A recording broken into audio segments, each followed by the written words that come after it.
start some football questions? Yeah, start with the milestone.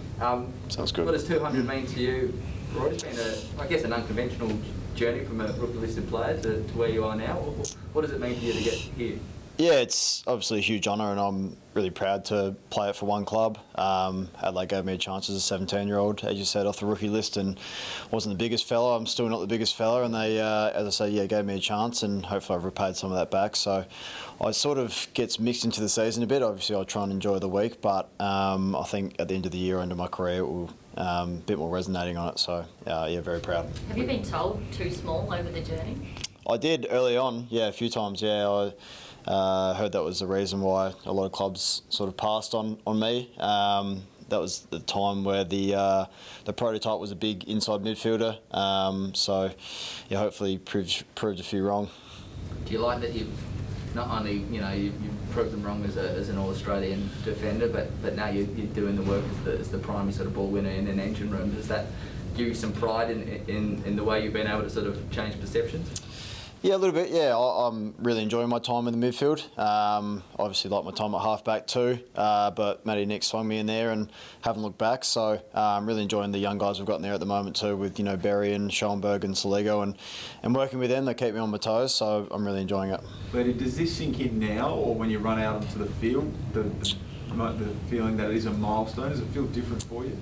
Yeah, I think probably the day before and running out. I think, especially with my family there, I think it's going to be a little different. I sort of said to Nixie and Adam Kelly that I want to try and keep it as a normal week as possible. The underlying point is I want to be able to actually play and perform properly. So, but when it's a milestone, of 200 games and even 150 that I had a couple of years ago, it always sort of sits there with you. And I just want to do my family and friends proud and the footy club proud, and most importantly, win 2 on the trot. That would be nice. Are they going over to Perth with you, mate?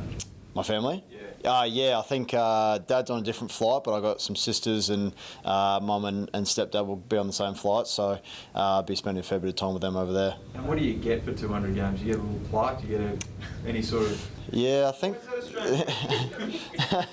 I think there is a plaque. I've got a 151, so I dare say the club will work something else out too, but I'm not actually too sure of that.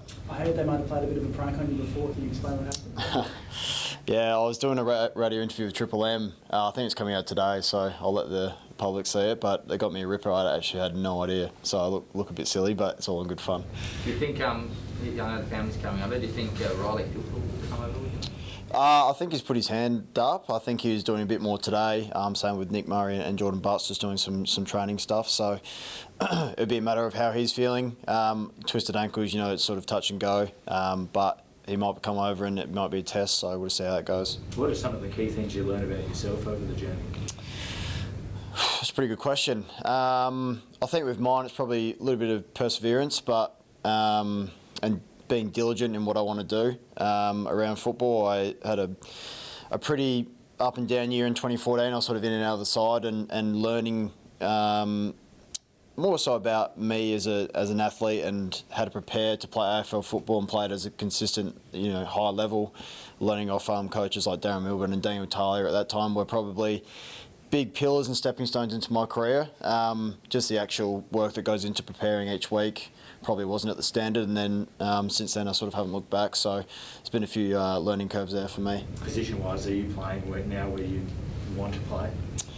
I do really enjoy the midfield. I think I've made that transition pretty well. I do like halfback as well though, so might not end up back there one day once I slow down a bit more, but at the moment really enjoying my time in there. Are you the emotional type, especially if they do like a nice little video montage for you before the game? I usually keep it pretty low key. I said trying on the actual game day, let's just keep it as normal as possible, but as I said before, with my family in the rooms, it's always a little bit more tough, especially Mum. She sort of gets me going. So, try and keep it as normal as possible.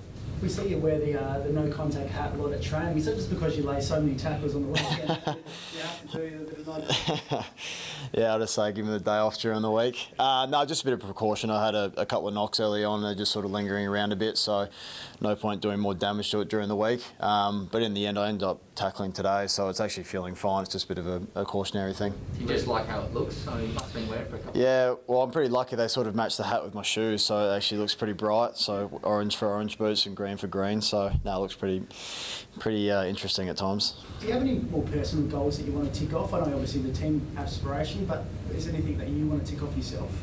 No, I think at the moment it's just been more transitioned to a bit of a leadership role, and I'm a little bit different as to some of the other leaders. I try and lead more through actions and how I play and train and prepare. Obviously still talk and a lot of the on-field stuff, but it's probably more gone into that part of my career now. It's come around a bit quicker, and I'm only 28, but a lot of these guys are 19 to 22 and they're making me feel pretty old. So it's probably more that, and actually just playing at a really high level. So whatever comes with that, comes with that. You're hoping that one day you could step up into the leadership group? Yeah, there's been discussions about that. I think it's more a balance of if it will actually affect my footy and what I sort of see as a leadership role. I can do it while not having the title as well. I sort of had that conversation with Matty Nix a few times. So if it does come to that, you know, we'll sort of cross that bridge when we get to it. Last couple. Really, not to overshadow your milestone, mate, and with all due respect, we have to ask about Eddie's excerpt in the book. You were on the camp with him. When you read that a teammate of yours felt so terrible after going through that, what was your reaction to it?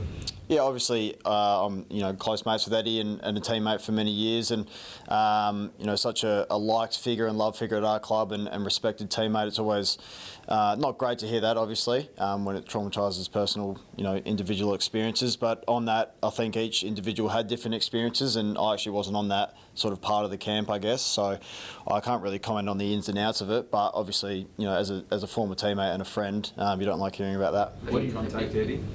I haven't personally yet, no. I probably will at some point, yeah, probably a message and something like that, but nothing too much. I dare say it's pretty inundated with a lot of stuff going on. What did the team do at the time when they knew Eddie was feeling like that to rally around him?